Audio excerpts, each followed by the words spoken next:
Hey guys, welcome back to another video on Racing Up, and in today's video we're going to cover the fight for Red Bull in 2024 and 2025 and pretty much beyond, because there's three drivers who could replace Sergio Perez, but I'm going to cover Sergio Perez in this video. I'm also going to cover Sergio Perez as well then, and if you are new to this channel, please remember to smash that subscribe button and like this video, and I would greatly appreciate it if you did that, and stick around for future content. So Sergio Perez has had a terrible season so far. He's had many crashes, including his crash in the Monaco Grand Prix, Canadian Grand Prix, British Grand Prix, Hungarian Grand Prix, and pretty much every race this year, and is showing no signs of improving. Pretty much like every season, he is the reason why you would want to keep him in. He's stable for Red Bull, especially since it's going through crisis at the moment, especially since Max Verstappen could go to Aston Martin. Adrian Newey probably is going to Aston Martin. Jonathan Wheatley's left now. There's that whole Christian Horner storyline, though, that's finally, hopefully anyway, ended. So Red Bull are in crisis. Josh Verstappen and Christian Horner aren't getting on, and Red Bull aren't in a great place. They're no longer dominating anymore, and they'll have to keep Sergio Perez on. So they've even got problems with the drivers.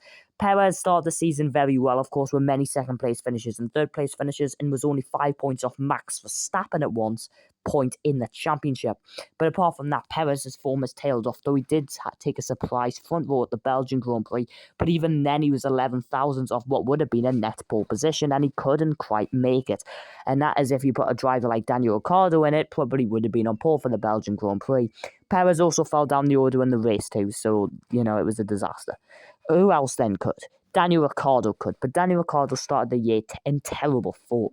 He spun out of Saudi Arabia, had a huge shunt at the start of the Japanese Grand Prix, also was involved in an unlucky incident at the Chinese Grand Prix, and from there season never really got any light in it. It was all dark and gloomy until the Canadian Grand Prix, and since then Daniel Ricciardo's actually been pretty competitive. Why would Red Bull want him in? Well, Christian Horner does, but Helmut Marko doesn't, and that's the important thing. Christian Horner really likes Daniel Ricciardo, and he was a really good backup driver, I suppose, in 2018 to Max Verstappen. I mean, even better than that sometimes, but mostly I would say Daniel Ricciardo was a couple of tenths shy. It also is someone Red Bull know, and why wouldn't you put him in the seat then, is something you might be asking. Well, they still have hope or faith in Sergio Perez, and Daniel Ricciardo has been beaten by Yuki Tsunoda this year anyway, so in better form in the last couple of races to finally start matching Tsunoda isn't what Red Bull need.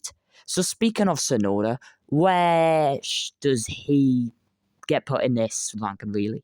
Well, Yuki Tsunoda, he has had a great season. He's had a great 2023 season.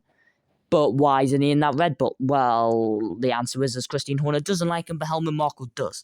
And the thing is with Yuki Tsunoda, there's an interesting thing in Red Bull. Yuki Tsunoda has been amazing this year. He's completely obliterated Ricciardo in the first 10 races, and Ricciardo's starting to match him. He hasn't made many mistakes apart from crashing out of a good 7th place finish at the Canadian Grand Prix, and also crashing out in Hungary, but he still managed to get points there anyway. He has maximised the performance of the car. He's had a few bad weekends, the Belgian Grand Prix being the most recent, and he was just completely off form there. But that's just one race weekend, and he never excels anyway in these in wet conditions. So I think Yuki Tsunoda should definitely go then. In my opinion, he's the driver who should. But Red Bull don't, and it's just tells you that you don't have to be bad. You don't have to be good to get into that seat. You don't have to be anything really. Clearly, that's what we're getting learned. So there's basically no point of a junior program, personally, in my opinion, in Red Bull, because, for example, Liam Lawson, he was very impressive last year, and he managed to beat Yuki Tsunoda in Singapore, finishing 9th. But that also came at Yuki Tsunoda's probably worst run of form in the entire campaign. He was out in the Italian Grand Prix on the formation lap. He was also, well, I mean, in the Dutch Grand Prix, Lawson beat him first time, but that was only because of penalties. But in the history books, they'll go down Liam Lawson on his first attempt beat Tsunoda. But it was also good because Liam Lawson managed to do really well in these races. He performed well at the Dutch Grand Prix. Italy finished 11th, and Singapore he got 9th in the crash it race. The reason why he got that 9th is probably because Russell did crash out and Esteban Ocon retired, but apart from that, it was still an amazing drive. In Japan, he had an amazing battle with Tsunoda, which he won, but then Qatar was a bit of a mess, and of course he did DNF. So why isn't he in that Red Bull? Well, why isn't he even in Formula 1?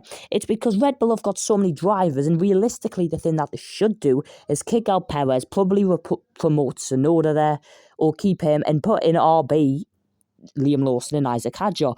But that's just my opinion, and let me know your opinion in the comment section below. Should Perez stay in Red Bull? Who should replace him? And let me know all of that in the comments. Thank you so much for watching today's video, and I'll see you next time on Racing Hub.